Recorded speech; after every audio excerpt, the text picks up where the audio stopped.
Welcome, everyone! This is another exciting journey, and today we're embarking on an incredible trip from Shenyang to Beijing.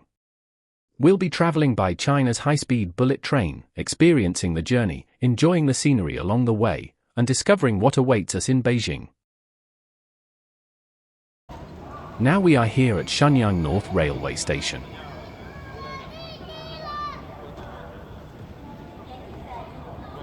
And here it is.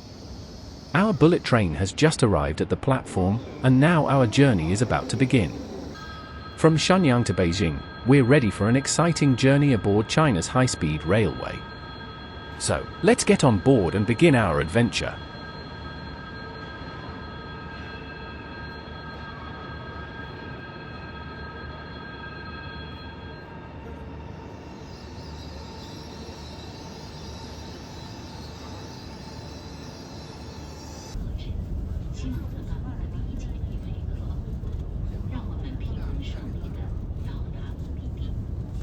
Ladies and gentlemen, for your safety, smoking is prohibited anywhere on the train. Please do not smoke in the compartment, between compartments, or in the washroom. Smoke will trigger automatic alarm. After 2 hours and 30 minutes of traveling, we have finally arrived in Beijing. The journey from Shenyang to Beijing was smooth and comfortable.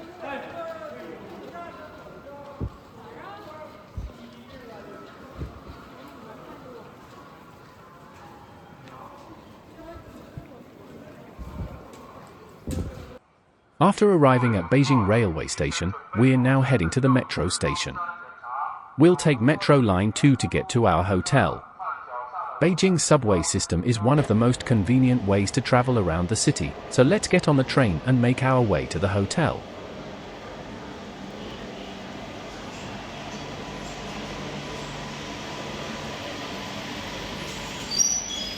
We finally arrived at our hotel in Beijing.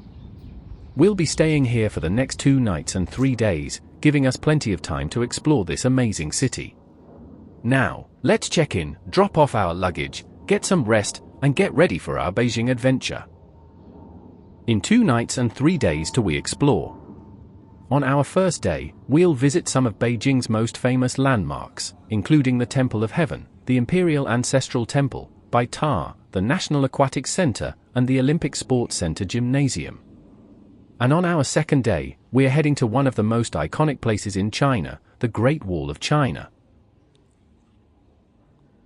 We have now arrived at the Temple of Heaven, one of the most iconic historical landmarks in Beijing. The Temple of Heaven was built during the Ming dynasty, beginning in the early 15th century, and was later expanded and renovated during the Qing dynasty. This enormous imperial complex was not a temple in the usual sense. It was a sacred ceremonial site where Chinese emperors came to perform important rituals and pray to heaven for good harvests and favorable weather. The most famous building here is the Hall of Prayer for Good Harvests. Its beautiful circular design, 3-tiered structure, and distinctive blue roof make it one of the most recognizable landmarks in Beijing. The blue color of the roof represents heaven, while the circular design reflects traditional Chinese beliefs about the relationship between heaven and earth. Another important site is the Imperial Vault of Heaven, where ceremonial tablets were kept. Around it is the famous Echo Wall, known for its interesting acoustic effect. We can also visit the circular mound altar, where emperors performed ceremonies dedicated to heaven. Today, the Temple of Heaven is not only a historic landmark but also a beautiful public park. You can see ancient trees, traditional architecture, and local people enjoying activities such as Tai Chi and dancing.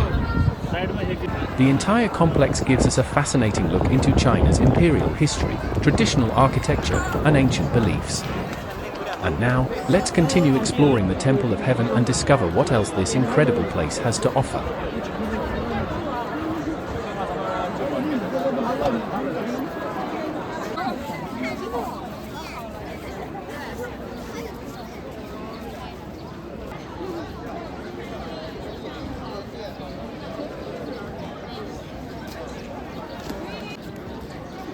And over there, you can see the white building of the China Railway Museum.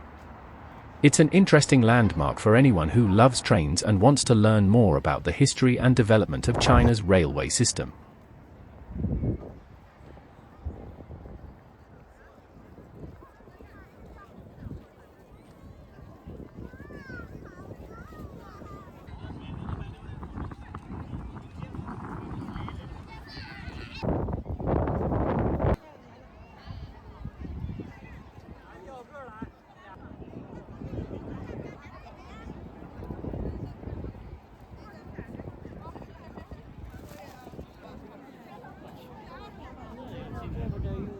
Now we are at Tiananmen Square, one of the most iconic and historic landmarks in Beijing. Tiananmen means Gate of Heavenly Peace, and the area dates back to the Ming dynasty in the early 15th century. The square is located in the heart of Beijing, right in front of the Forbidden City. On October 1, 1949, Mao Zedong proclaimed the founding of the People's Republic of China from Tiananmen Gate. Today, the square is surrounded by several important landmarks, including the Monument to the People's Heroes, Great Hall of the People, National Museum of China, and Chairman Mao Memorial Hall. Covering around 44 hectares, Tiananmen Square is one of the largest public squares in the world. Standing here, you can really feel the scale and historical importance of Beijing. Tiananmen Square represents an important connection between China's imperial past and its modern history. After exploring this incredible square, we're now heading toward the Forbidden City, where we'll discover the magnificent palace complex that was once home to China's emperors.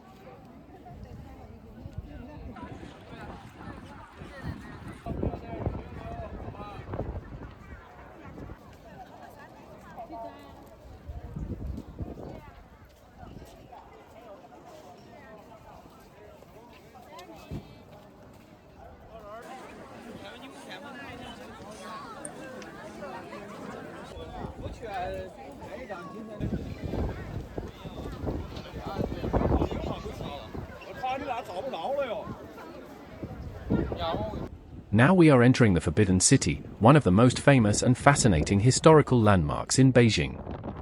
The Forbidden City was built during the Ming dynasty, beginning in 1406 and completed in 1420 under the Yongle Emperor.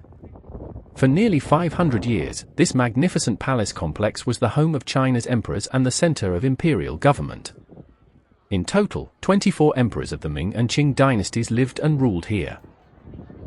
The Forbidden City is surrounded by massive walls and a large moat, creating a protected imperial complex right in the heart of Beijing. As we walk through the Meridian Gate, we enter a world of enormous courtyards, traditional Chinese architecture, red walls, golden roofs, and beautifully decorated buildings. The main buildings are arranged along a central north-south axis, reflecting the importance of order, hierarchy, and balance in traditional Chinese imperial architecture. One of the most impressive buildings is the Hall of Supreme Harmony, where major imperial ceremonies were held. Behind it are the Hall of Central Harmony and the Hall of Preserving Harmony, which together form the heart of the outer court. As we continue deeper into the palace, we reach the inner court, where the emperor and imperial family lived and carried out their private activities. The inner court includes the Palace of Heavenly Purity, Hall of Union, and Palace of Earthly Tranquility. At the northern end of the complex is the beautiful imperial garden, with ancient trees, pavilions, rock formations, and peaceful traditional landscapes. The Forbidden City contains nearly 1,000 buildings and thousands of rooms, making it one of the largest and best-preserved ancient palace complexes in the world. Today, the palace is officially known as the Palace Museum, housing an enormous collection of Chinese art, treasures, ceramics, paintings, and historical objects. In 1987, the Forbidden City was added to the UNESCO World Heritage List because of its outstanding historical, architectural, and cultural importance. Walking through these gates and courtyards, it feels like we are traveling back hundreds of years and getting a glimpse into the world of China's emperors. The Forbidden City is definitely one of the highlights of our Beijing trip, and there is so much history to discover here. Now, let's continue exploring this incredible imperial palace and see what we can find next.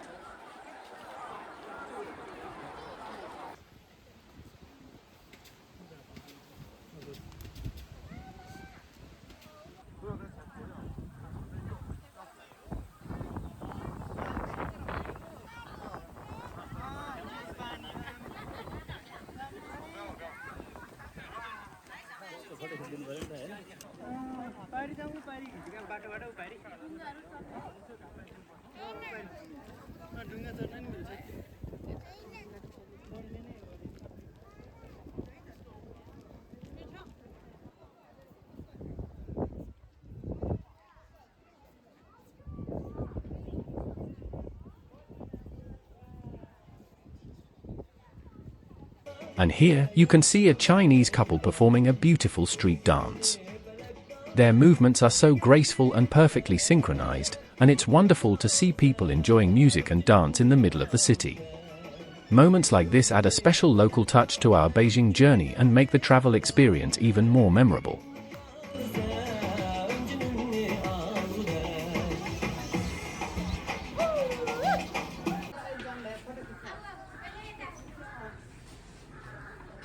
Now we have arrived at Baitar, also known as the White Pagoda, one of the most recognizable landmarks in Beijing's Beihai Park. This beautiful white Tibetan-style pagoda stands on Jade Island, overlooking the peaceful Beihai Lake. The present White Pagoda was built in 1651, during the reign of the Xuanji Emperor of the Qing dynasty. It was constructed as an important Buddhist monument and has become one of the symbols of Beihai Park. The pagoda stands approximately 36 meters high, and its white structure creates a beautiful contrast with the green trees and blue lake surrounding it. As we walk around the area, we can see traditional Chinese gardens, ancient buildings, bridges, and the beautiful lake. Beihai Park has a history of more than 800 years and was once part of the imperial gardens used by Chinese emperors. One of the most interesting things about this place is the combination of imperial history, traditional Chinese landscaping, and Buddhist architecture. After completing our first day of exploring Beijing, we're ready to begin day 2 of our journey. Today is going to be a very special day because we're heading to one of the most iconic landmarks in the world, the Great Wall of China. We're starting our day early and getting ready for an exciting adventure outside central Beijing. The Great Wall has a history of more than 2,000 years, with different sections built and expanded by different Chinese dynasties. Today, we're going to experience this incredible piece of history in person, walk along the ancient walls, enjoy the mountain scenery, and see some of the most spectacular views around Beijing. So, let's start day 2 and make our way to the Great Wall of China. And today, we have finally arrived at one of the most incredible landmarks in China, the Great Wall of Beidling, or Beidling is one of the most famous and best preserved sections of the Great Wall and is located in the mountains northwest of Beijing. This section of the wall is mainly associated with the Ming dynasty when it was rebuilt and strengthened to protect Beijing from military threats coming from the north. As we look around, we can see the massive stone and brick walls following the ridges of the mountains. The Great Wall was not built all at once. Different sections were constructed, rebuilt, and connected by different Chinese dynasties over more than 2,000 years. Here at Beidling, we can see many impressive watchtowers along the wall. These towers were used by soldiers to watch the surrounding mountains and communicate with other defensive positions. One of the most amazing things about Beidling is the terrain. The wall climbs steep mountains, and some sections have very steep stairs. As we walk higher, the view becomes more spectacular. We can see the Great Wall stretching across the mountains and disappearing into the distance. Standing here, it is difficult not to appreciate the incredible amount of effort, engineering, and human labor that went into building and maintaining this enormous defensive system. Today, the Great Wall is not only an important part of Chinese history but also one of the world's most recognizable landmarks. The Great Wall was designated a UNESCO World Heritage Site in 1987. And now, we're going to walk along the Beidling section, explore the watchtowers, enjoy the mountain scenery, and experience this incredible piece of history for ourselves.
拍的挺好。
你把那个。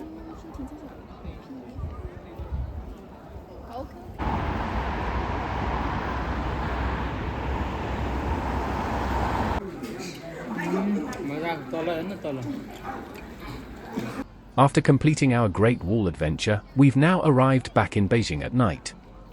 Our next stop is the National Aquatic Center, also known as the Water Cube, and the nearby Olympic Sports Center Gymnasium. The atmosphere here at night is completely different. The buildings are beautifully illuminated, creating an amazing view and a perfect atmosphere for photography and video. The National Aquatic Center was one of the major venues for the 2008 Beijing Olympic Games, hosting swimming and diving events. Today, the water cube remains one of Beijing's most recognizable modern landmarks, especially when it lights up after dark. Just nearby is the Olympic Sports Center Gymnasium, another important Olympic-era venue that has hosted sporting and cultural events. After spending the day exploring the ancient Great Wall, it's amazing to finish the day surrounded by Beijing's modern Olympic architecture. From ancient history to modern China, today has truly been an incredible journey. And with the beautiful Beijing skyline and Olympic lights around us, this is the perfect way to end another unforgettable day in Beijing.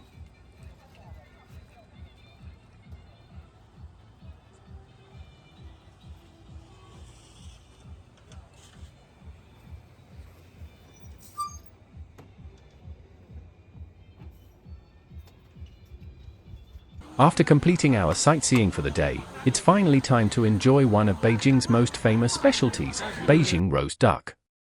We've had a long and exciting day exploring the Great Wall and the Olympic Park, so we're ready for a delicious dinner. Beijing duck is famous for its crispy, golden skin and tender meat.